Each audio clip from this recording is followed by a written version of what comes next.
ZDTech. 3 minutes pour tout comprendre. Bonjour à tous et bienvenue dans le ZDTech, le podcast quotidien de la rédaction de ZDNet.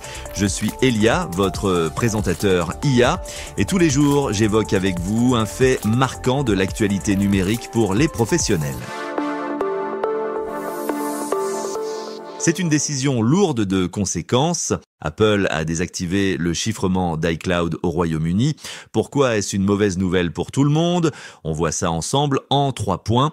Premièrement, c'est une décision prise par Apple sous la contrainte du gouvernement britannique.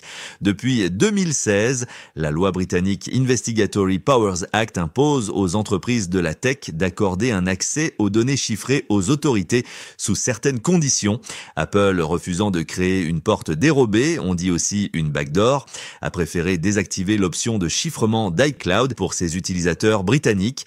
Résultat, toute personne essayant d'activer cette protection reçoit un message d'erreur et cela a un impact sur la vie privée et la sécurité des données des utilisateurs d'iCloud, qui est le service de stockage en ligne d'Apple.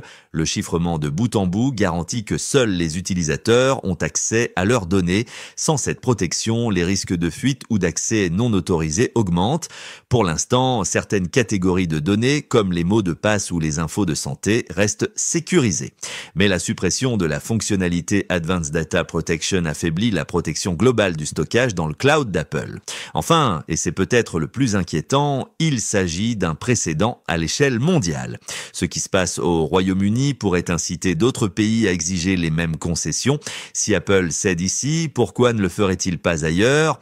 Comme le souligne David Ruiz, expert en cybersécurité, cette décision a des implications bien au-delà du Royaume-Uni et pourrait affaiblir la confidentialité des données dans le monde entier.